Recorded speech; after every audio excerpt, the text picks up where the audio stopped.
कैसे हो प्यारे विद्यार्थियों। उम्मीद है आप सब बहुत ही अच्छे होंगे। इस वीडियो क्लास में हम प्रश्नावली 13.7 का 7वां सवाल सॉल्व करेंगे। इससे पिछले वीडियो क्लासेस में हम लोगों ने इस प्रश्नावली के 1 से लेकर 6 तक सवालों को सॉल्व कर लिया है। आप इन सभी सवालों को इस चैनल पर देख सकते हैं और साथ ही लिंक मैंने इस वीडियो के डिस्क्रिप्शन बॉक्स में भी दे दिए हैं। तो प्रश्न नंबर 7 दिया, भुजाओं 5 सेंटीमीटर, 12 सेंटीमीटर और 13 सेंटीमीटर वाले एक समकोण त्रिभुज ABC को भुजा 12 सेंटीमीटर के परिता घुमाया जाता है। परिता का मतलब होता है चारों ओर। इस प्रकार प्राप्त ठोस का आयतन ज्ञात कीजिए। तो देखो स्टूडेंट्स, इस सवाल में हमें एक समकोण त्रिभुज दिया है। इस तरह का समकोण त्रिभुज क्या होता है? जिसका एक कोण 90 डिग्री का होता है। ठीक है, इस त्रिभुज की एक भुजा है 5 सेंटीमीटर, दूसरी भुजा है 12 सेंटीमीटर और तीसरी भुजा है 13 सेंटीमीटर। ठीक है, और हमसे बोला है इस त्रिभुज को 12 सेंटीमीटर भुजा के परिता घुमाया जाता है। परिता का मतलब देखो, ये 12 सेंटीमीटर वाली भुजा है, इसको आप पकड़ लीजिए और इस तरह से घुमाइए। ठीक है ना, इस तरह से। तो इस प्रकार जो ठोस प्राप्त होगा इसका हमें आयतन ज्ञात करना है।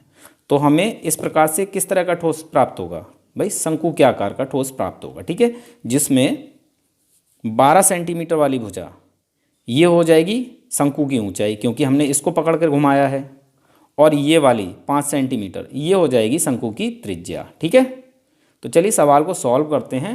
बाकी सभी चीज़ें मैं आपको अच्छे से समझा दूंगा, सवाल आपको समझ में आ जाएगा। देखिए स्टूडेंट्स, एक बार फिर से समझ लीजिए। हमारे पास एक समकोण त्रिभुज है ABC, इसका कोण B ये 90 डिग्री का है। एक भुजा BC 5 सेंटीमीटर की है, दूसरी भुजा AB है जो कि 12 सेंटीमीटर की है, और तीसरी भुजा AC है जो कि 13 सेंटीमीटर की है। अब देखो, इस त्रिभुज में हम क्या करते हैं, ये जो AB भुजा है 12 सेंटीमीटर की, इसको पकड़ते हैं और इस त्रिभुज को इसी भुजा के चारों ओर घुमाते हैं।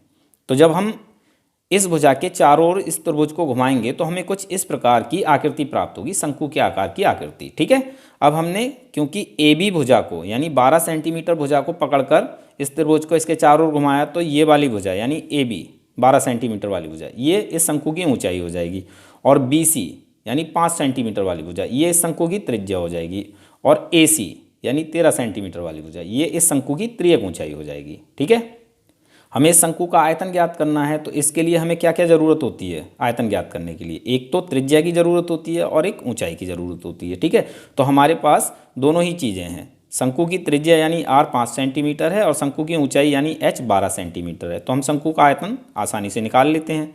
फॉर्मूला होता है 1/3 पाई R²H। मान रख लेते हैं 1/3 हमारा सेम रहेगा, पाई को भी हम सेम रखेंगे, गुणा R का मान है 5 सेंटीमीटर, तो R पर स्क्वायर है तो आपको 5 को 2 बार लिखना है, 5 गुणा 5 गुणा H यानी शंकु की ऊंचाई, तो ये है 12 सेंटीमीटर, तो गुणा में आ जाएगा 12, क्योंकि आयतन है और सारी चीज़ें सेंटीमीटर में, तो ये हो जाएगा घन सेंटीमीटर। ठीक है, 3 से 12 4 बार में कैंसिल हो जाएगा। तो हमारे पास क्या बचा?